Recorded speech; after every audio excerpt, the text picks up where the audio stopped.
Okay, welcome everyone again. In this presentation, innovations that transform healthcare, we're going to see how blockchain technologies can transform healthcare. As you may know, according to the recent studies in the past few years, the healthcare demand and expenditures have been increasing continuously due to exponential advances and innovative and digital technologies. As healthcare is a complex and data-intensive sector. It faces several problems such as big data management, data breaches, cybersecurity, or the increasing number of counterfeit drugs.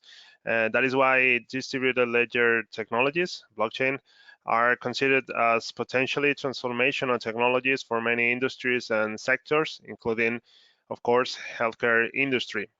The healthcare industry is already experimenting with blockchain technology in areas such as sharing provider information, pharmaceutical supply chain, and medical record keeping.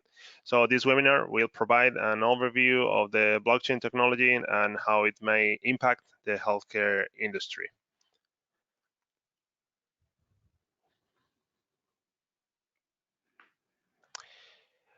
Okay, we have here as presenter Loha Hashimi, who is going to present the technical part of the webinar. She works as an innovation consultant at Knowledge Innovation Market, King Global. She heads public and private entities in transferring innovative projects and the development of transformation strategies. And she's also a candidate for a PhD. She investigates to uptake distributed ledger technologies and its impact on the adoption of open innovations by small and medium enterprises. And she has more than 8 years of experience at different international organizations. And by now she works as a visiting researcher at Frankfurt School on the blockchain sector. And my name is Jaime del Castillo. I'm currently the program coordinator for the Global Masters in Blockchain Technologies and also for the Global MBA in Digital Business, both at Cybersecurity Innovation and Technology Business School. And I would like to talk about Cybersecurity. It is a business school focused on innovation and technology. We aim to change the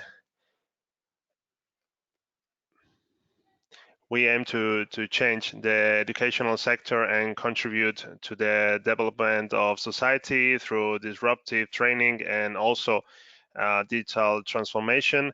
Our main values are being a global school, also the innovation and the community that we are building, the commitment and the dynamic education.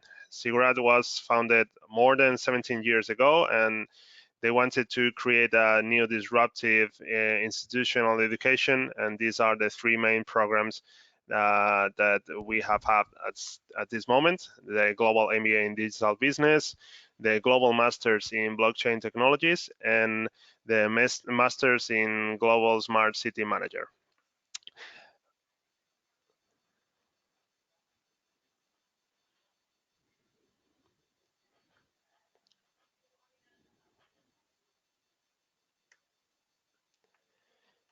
So welcome, Loha. Whenever you want, you can start with your presentation about the blockchain in healthcare sector. Good evening, everyone. Thank you so much, Jaime, for giving me the opportunity today to talk about the applications of blockchain in the healthcare sector. Before jumping to the topic and the content of the webinar, I would like to talk about Knowledge Innovation Market, where I work as innovation consultant, and then we can start with the webinar. So Knowledge Innovation Market was founded by the Chamber of Commerce of Barcelona and Data Technology Center in 2007 with the aim of stimulating the knowledge economy and promoting open innovation in Spain and around Europe. So basically, it's a technology transfer company that bridges the tech sources coming from the universities, research centers, labs, and big companies with the demand in the market. On the other hand, it also scouts the needs of the market and transfers them to the research entities in order to find a solution for the existing market needs.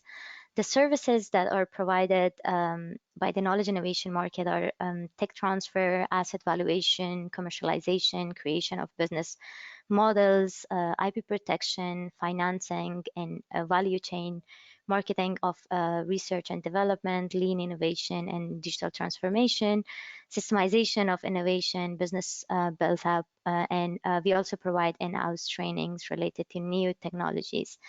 Among the technologies that we are working on, one is blockchain. So let's explain what's blockchain. Blockchain is a decentralized peer-to-peer network that enables the members and the distributed network to record digital transactions into a shared ledger. Each member stores an identical copy of the shared ledger and changes the shared ledger and reflected in all the copies. And to add transactions, members in the network run algorithms to evaluate and verify the proposed transaction. In a majority of, if the majority of the members in the network agree that the transaction is valid, then the transaction is added to the shared ledger, and changes to the shared ledger are reflected in all copies of the blockchain in minutes or in real time. After a transaction is added, it's immutable and cannot be changed or removed. Since all members in the network have a complete copy of the blockchain, no single member has the power to tamper or alter the data. Now imagine that there is a technology that enables you to send things of value, such as assets. Assets can be a car, a house, stock, or currencies, without the risk of double spending. Actually, what I want to give like this analogy of email and blockchain. So, and when you're sending an email, actually, most of the people in this webinar, probably you have an email account, right? Most of us are using Google or Yahoo or other platforms to send information as Word documents, emails, PDF, or Excel words, without knowing how the platform actually works. The information that we send can be copied and resent. So the Word document that we send, if the person wants, they can make a copy and send it to another person. That's why no one can send the ownership of an asset through an email. That's why now imagine that there is a technology that enables you to attach actually assets, as I mentioned, like car or house or stocks and currencies, without double spending, without the risk of this asset being copied. Since when you send the asset, then you're sure that you're actually sending the ownership of that asset from yourself to another person.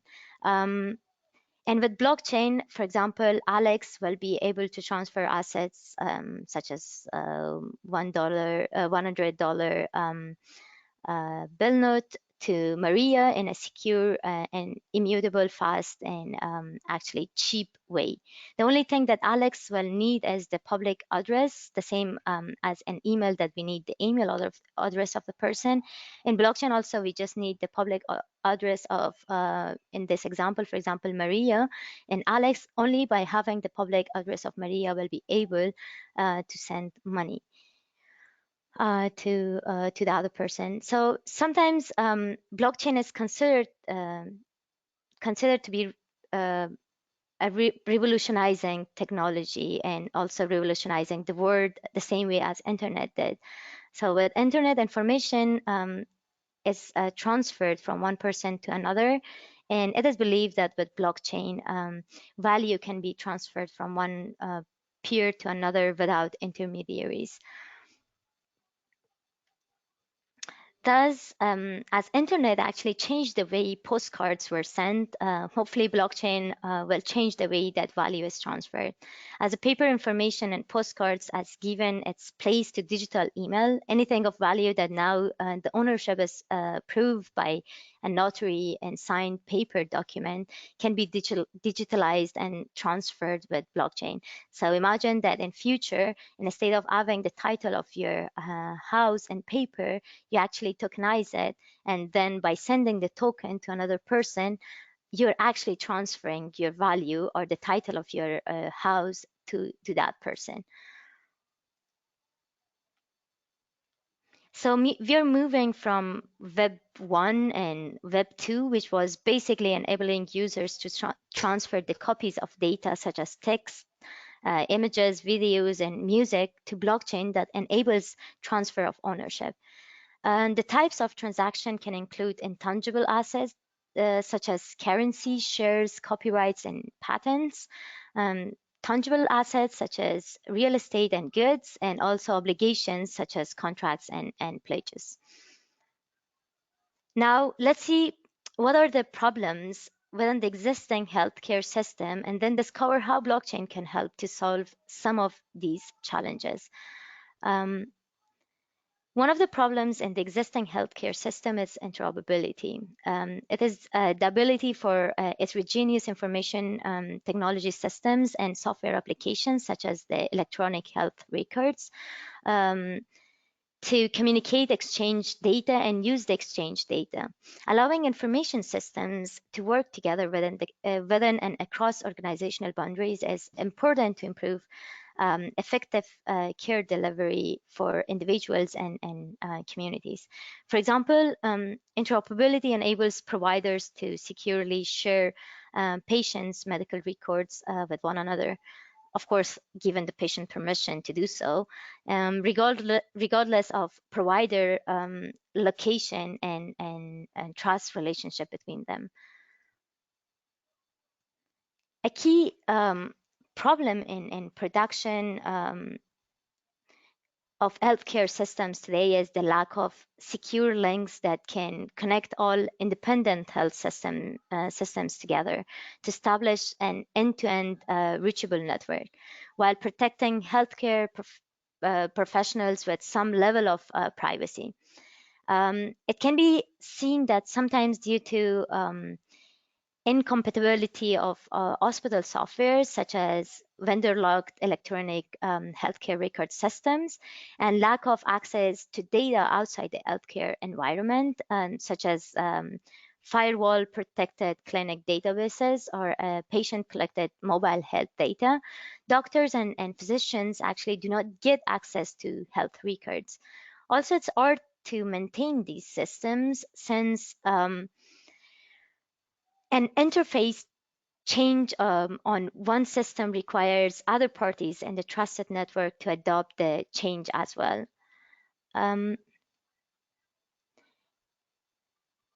The current healthcare system is slow since copies of medical data must be prepared, delivered, and picked up by patients.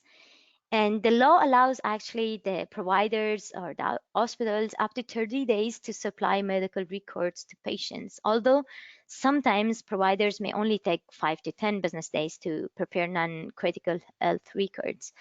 The other problem is that the existing systems are insecure because data copies may be lost or stolen during um, their their physical transmission by patients from one location to another. It is incomplete since the patient health history may be fragmented because the data is stored in siloed systems. There is no single source that stores all the medical records of an individual. So patients must therefore be responsible for keeping track of when and where they receive health services in order to request copies of their medical history. It lacks context since today's healthcare systems are provider centric instead of patient centric, thereby preventing patients from taking control of their own health records and having knowledge of what is done to their data or who has accessed their data.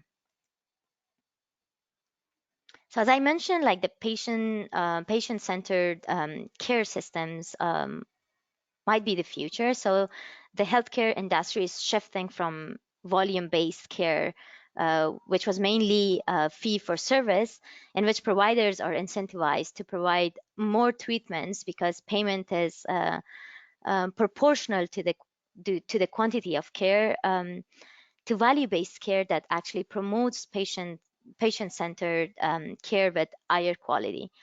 In these systems, patients are informed and involved in clinical decision making. Um, in patient-centered care model, actually, patients are capable of incorporating patient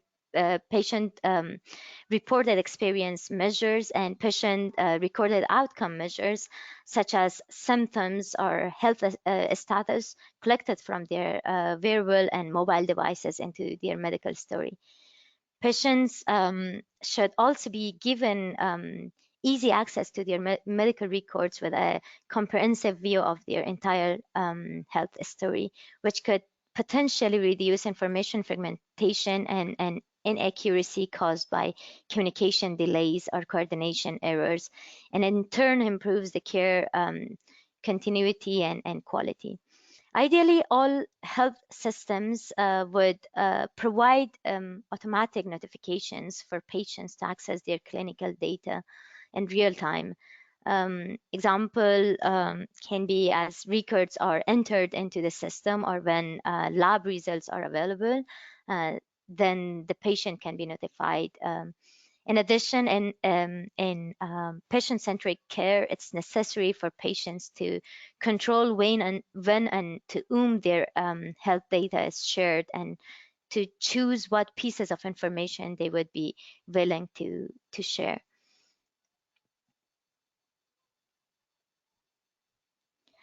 Healthcare systems today, however, do not provide the means for patients to modify or revoke a provider's access to their data. Information security and privacy concerns is one of the problems.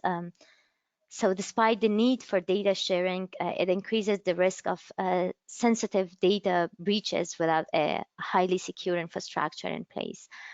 Providers could also face severe financial and legal consequences when data is compromised.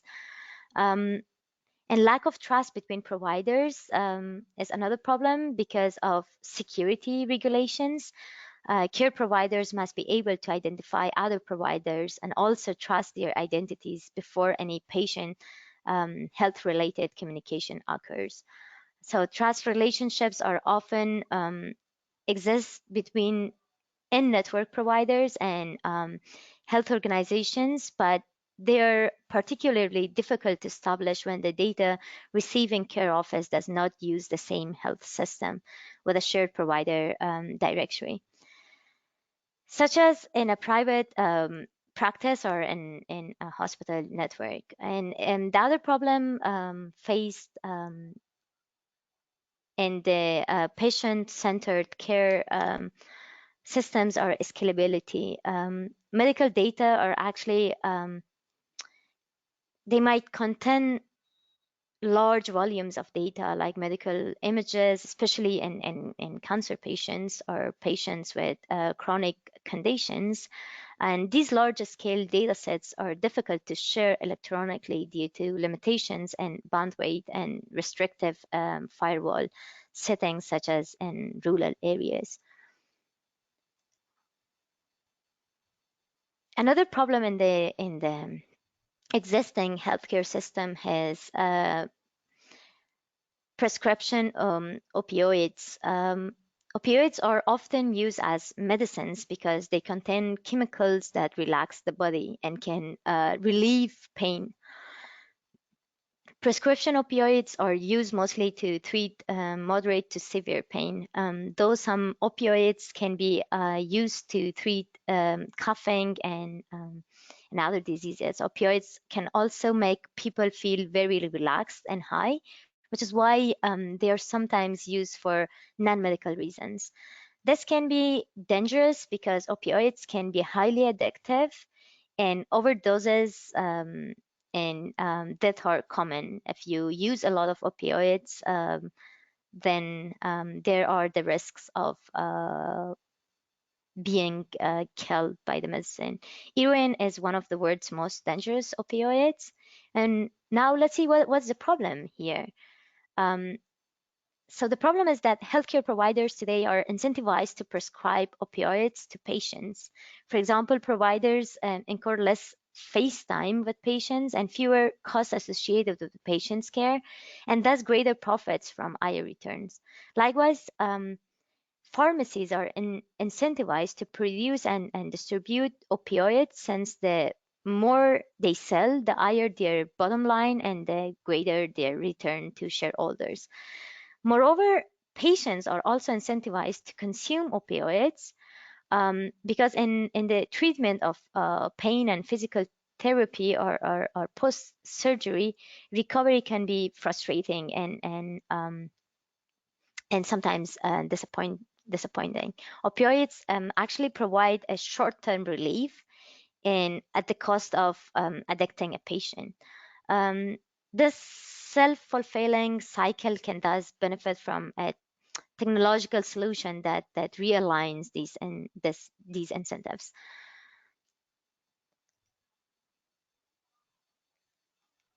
The other challenge in the current healthcare system is pharmaclinical trials. So clinical trials start with initial human testing on healthy volunteers, followed by testing in a large group of patients to establish safety and efficacy. Today, the world of clinical trials is really complex and extremely murky. It's currently estimated that 50% of clinical trials go underreported, and investigators often fail to share their study results. Nearly 90% of trials on clinical trials.gov, it was a study done by this entity, lack actually the results. Um, in effect, this ends up creating crucial safety issues for patients and also resulting in knowledge gaps for healthcare stakeholders and health policymakers. Claims adjudication and patient billing management is another problem. According to an article in Forbes, an estimated 5 to 10% of healthcare costs are fraudulent and resulting from excessive billing or billing for non-performed services. Another study done by DOS reveals that medical care fraud in the US caused around $30 million dollars in losses in 2016. And there is also a study conducted by NIH in 2014 by a group of physicians and health policy researchers with ties to USCFS and Harvard Medical School. They found out that in 2012, an estimated $375 billion went into waste and billing and insurance related to paperwork. And another issue is drug supply chain integrity and provenance. So counterfeit drugs are drugs that do not contain the active ingredients they're supposed to, and consequently can harm patients. According to a study done by Abudi and other researchers, the word counterfeit drug menace, which actually will lead to the seizure of counterfeit drugs, is valued around $74 million, and on larger scale, it is estimated by Danzen that it can have an annual loss of $200 million for pharmaceutical companies. And the World Health Organization, WHO, they estimated actually worldwide sales of counterfeit medicines to around $25 billion in 2010, and 90% rise in 5 years. And it's estimated that around 30% of drugs sold in developing countries are considered to be counterfeits. Cybersecurity and healthcare IoT is another issue today due to the poor IT actually infrastructure. Network security implementation is in the enterprises means that there are numerous unreported network breaches, and that the it actually endangers organizations and individuals and individual personal data most of the time. And it most of the time it is done by external hackers and sometimes also by internal attackers. According to Proteinus Breach Barometer report, there were a total of 450 health data breaches in 2016, affecting over 25 million patients. It's important to note that insider attackers were responsible for 43%, while 27% was due to hacking and actually by external attackers.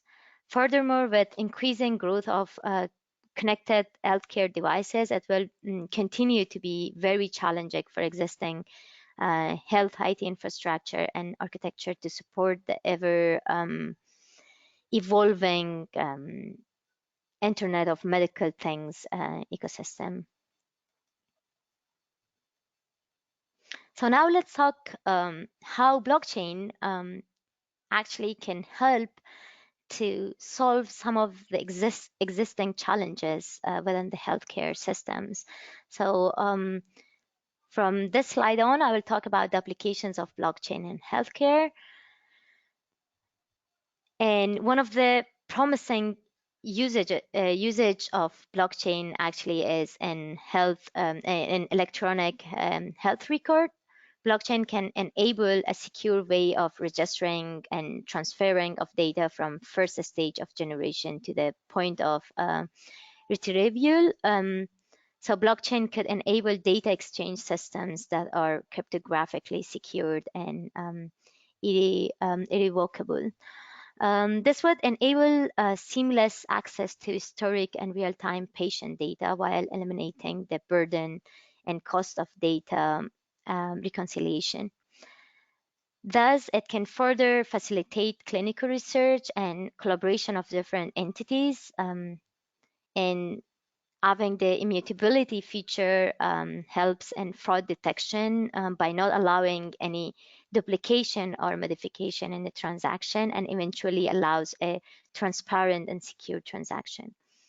Blockchain also brings several upcoming applications incorporating brain augmentation and reenactment of the brain and also brain thinking. So digitizing a whole human brain clearly requires some medium in which to store it. Blockchain can be used to store the data in a decentralized manner, using its power to detailed tracing, keeps eye on every stage of the pharmaceutical supply chain. The origin of the through blockchain, you can actually see the origin of the medicine, its components, and also ownership can be detected and at each stage in order to avoid malicious actions. Blockchain-based systems can provide realistic solutions for minimizing these medical billing related frauds that we already mentioned in previous slides. By automating the majority of claim adjudication and payment processing activities, blockchain system could help to eliminate the need for intermediaries and reduce the administrative costs and time for providers and payers. Blockchain could also have significant ramifications for improving some of the huge logistical information tracking hurdles of reliability-centered maintenances function. So it can, these are the main applications that I'm aware. of blockchain in for healthcare. But now let's deep dive a little bit to some of the real use cases of blockchain and how it's applied in the market. One of the startups working actually utilizing blockchain for healthcare is Medrec. Medrec utilizes distinct blockchain perks in managing authentication and confidentiality or and easy sharing of data. It works on a decentralized records management system and claims to provide patients a detailed, immutable story and allows easy access to their respective healthcare information across various providers and treatment institutions. Medicare actually doesn't store medical records or require an adjustment time. It stores a mark of the record on a blockchain and advises the patient who is eventually responsible for where that records can move. And the mark guarantees that an unchanged duplicate of the record was acquired. Um, it likewise moves the power of control from the organization to the patient, and consequently, this both weights and empowers the patient to assume the responsibility of owner. Um, for those patients who would prefer not to deal with their information, actually, administration associations are supposed to fill in as patient agents for this assignment. Um, a large portion of the individual patient entrances that individuals utilize today have unwidely plans, create more work, and have actually uh, it has diverse UIs in each foundation. Medric framework also includes a UI to improve the persistent connection with healthcare records that move across multiple organizations.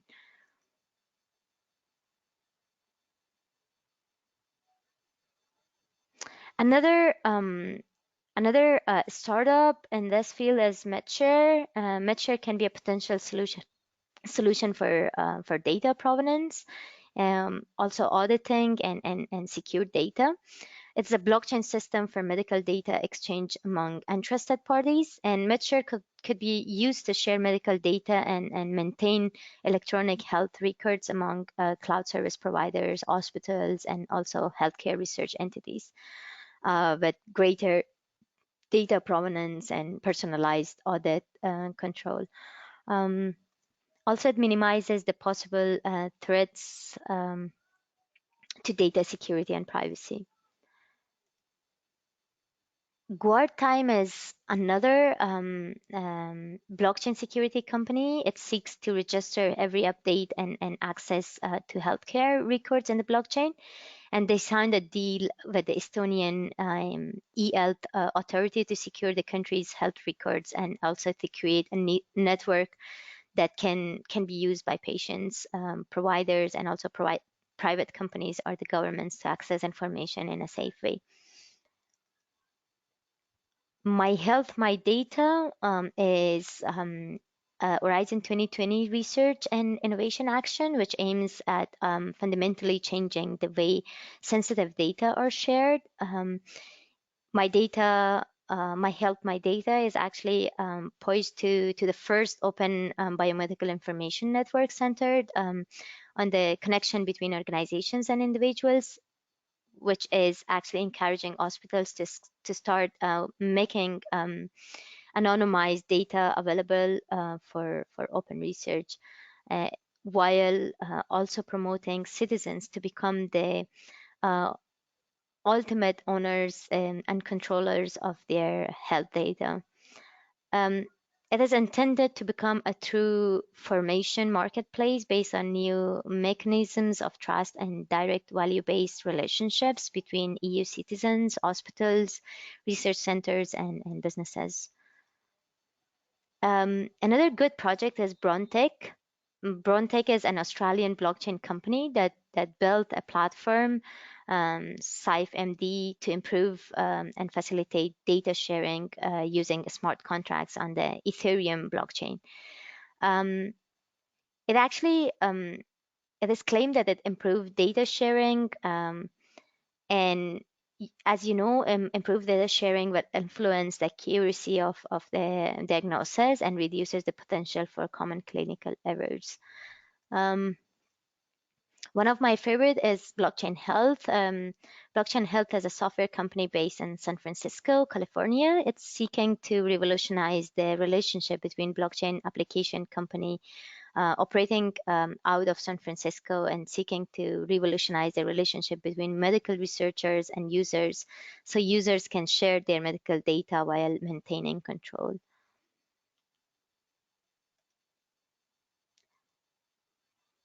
PocketDoc. PocketDoc is a platform as a service. It makes it faster and easier for healthcare organizations to bring new applications and services to market. It actually plugged directly into over 700 payers to integrate real-time member-specific health insurance data at scale. And it also gives access to 93% of covered US lives for a single source. Mainly it's used for in the insurance sector. Blockform. Blockform is a French startup which is working in developing a blockchain-based drug traceability and anti-counterfeiting solution. And the Blockform app allows the consumer to instantly check the authenticity of the drug box they buy and if it is genuine. So now that we have talked actually about the potential opportunities provided by blockchain, such as transparency, reduction of transaction time, security, cost efficiency, and irreversible transactions. It'll also get to mention some of the challenges that the technology is facing for implementation.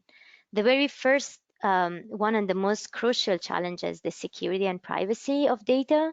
Since all nodes can actually access the data transmitted by one node, the data privacy will not be intact actually.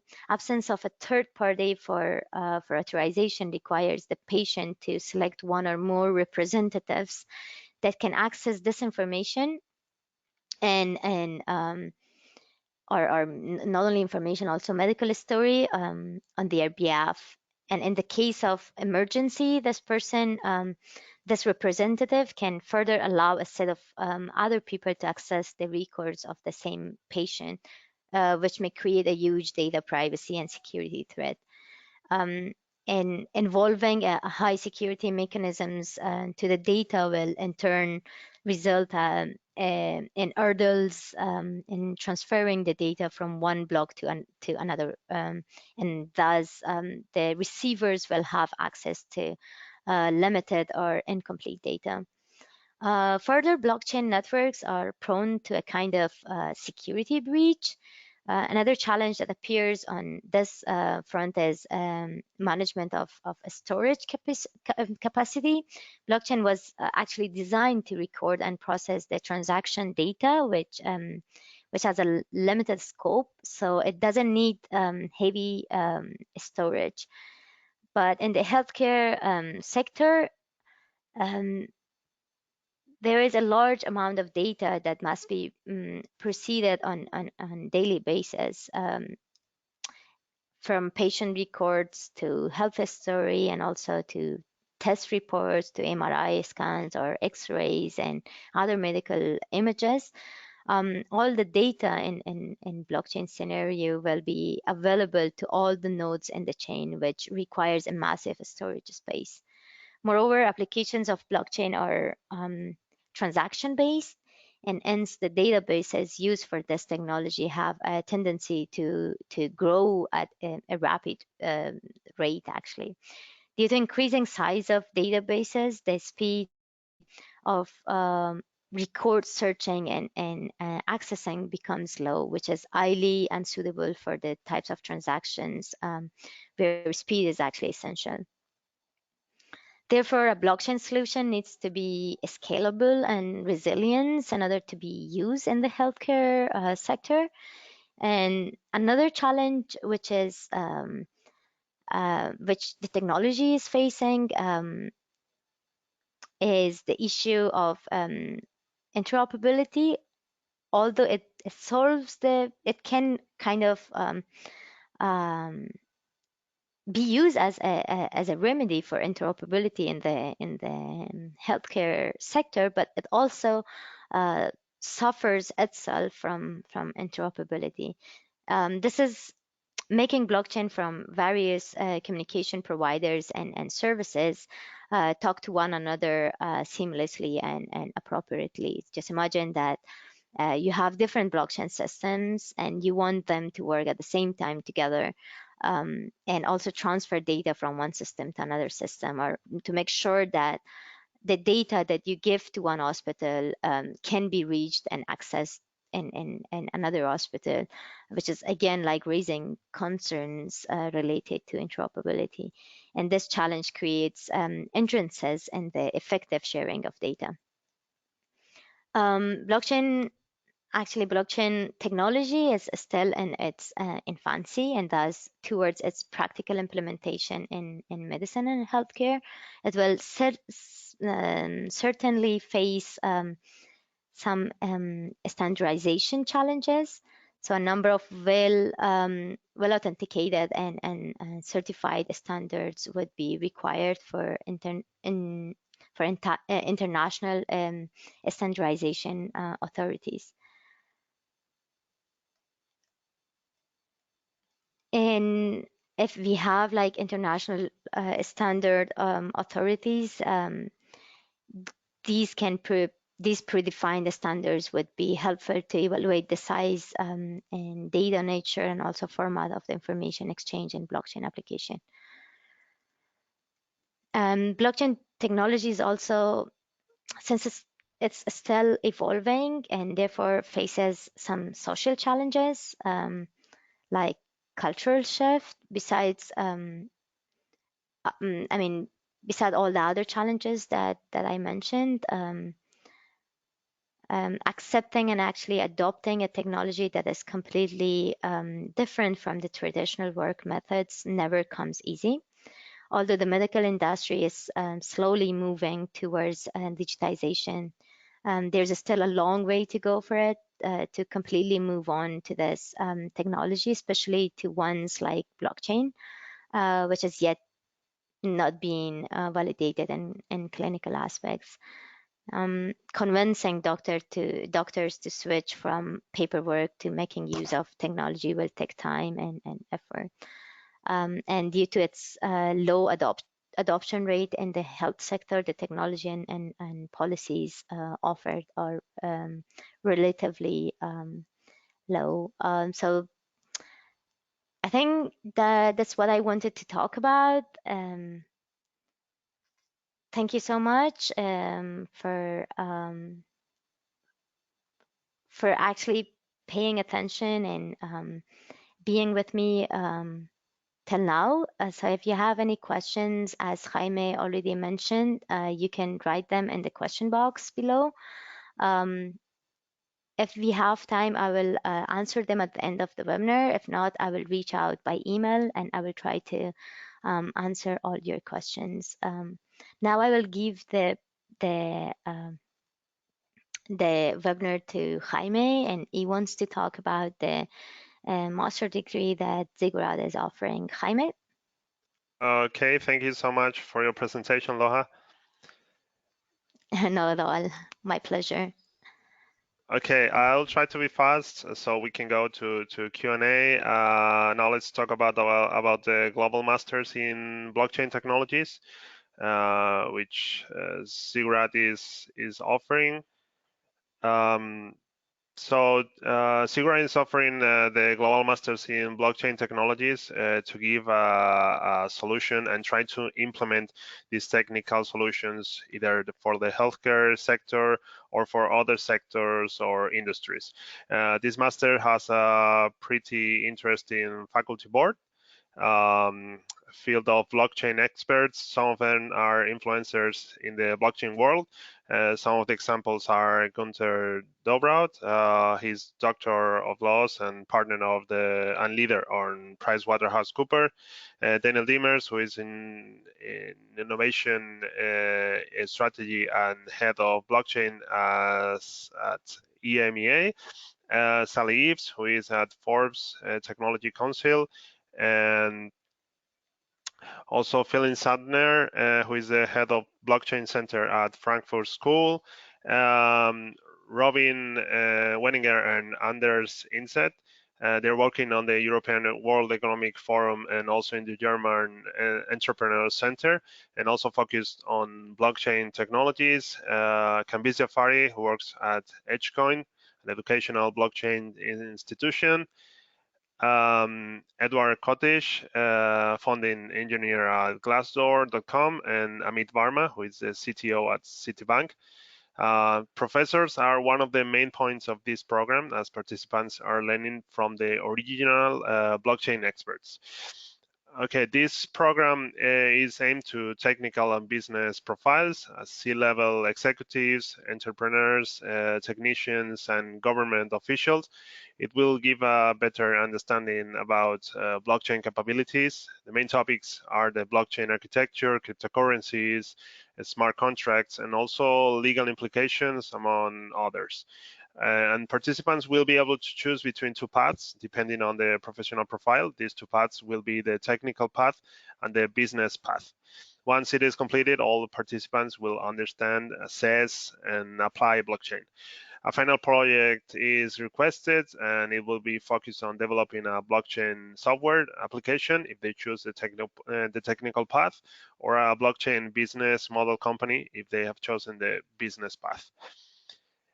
The key points of this program are that this is a holistic program, as it is the most comprehensive program in the market, having two different paths to choose. It has a multi-sectoral approach, as it not only covers the financial, legal, and software aspects as most of the other programs, but also apply the technology to other areas as supply chain, manufacturing, and IoT, among others.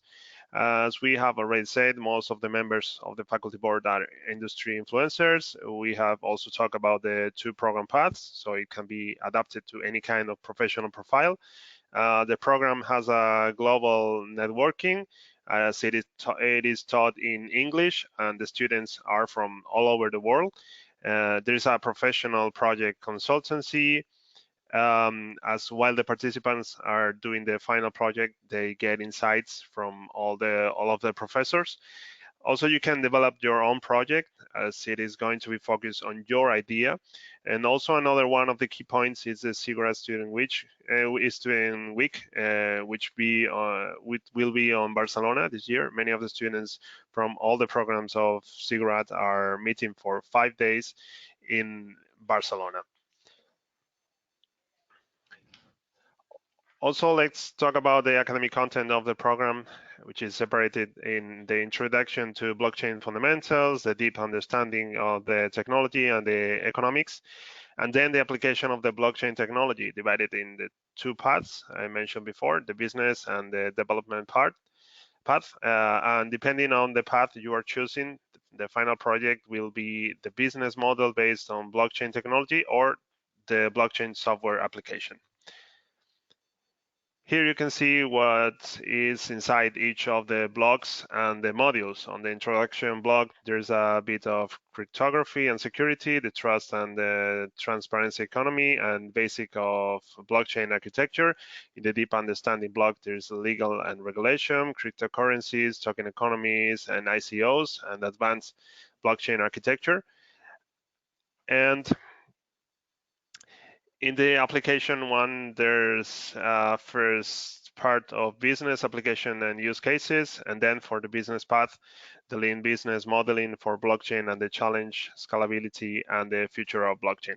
And then for the development path, the lean blockchain prototyping, development, and the implementation of blockchain technology into existing enterprise software ecosystems.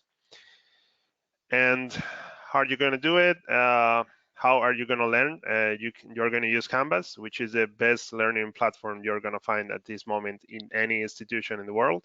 It is very easy to use, and it also has very innovative tools which let you simplify the learning experience. It also has an app for iOS and Android for you to be able to learn no matter where you are, and it is used for many of the most important institutions and university from all over the world.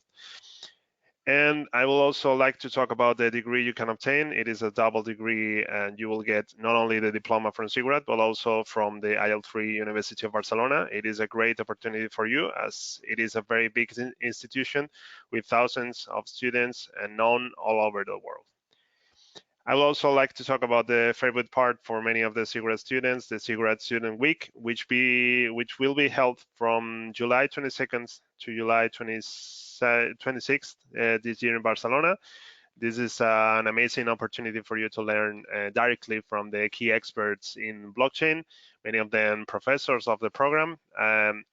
It will let you do some networking with some of the students and also the professor. It is a great opportunity to meet people and to do business.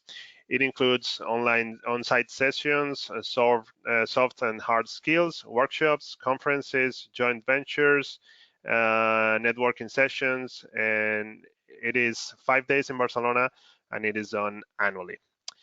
So I think is all from my side about the master. If you have any questions, now it is the moment. You can um, write them down in the question box. So hello, Loha. Yeah, can you hear me? Yeah, perfectly. So yeah, I think we don't have time to answer any question. We are just running out of time, and we have not received any questions so far. So please keep in mind that you can reach us whenever you want. You already have my email address. I provided in the first slide. I will also send you, after the webinar, I will send you an email with the content. So please share any concerns or questions that you have related to whatever was explained today in the webinar with us, and we will be glad actually hearing back from you. Thank you so much, everyone, for having us with you, and thank you so much, Jaime, for inviting. Thanks to you. It has been a pleasure for me as well. Have a good day. Bye-bye. Bye bye.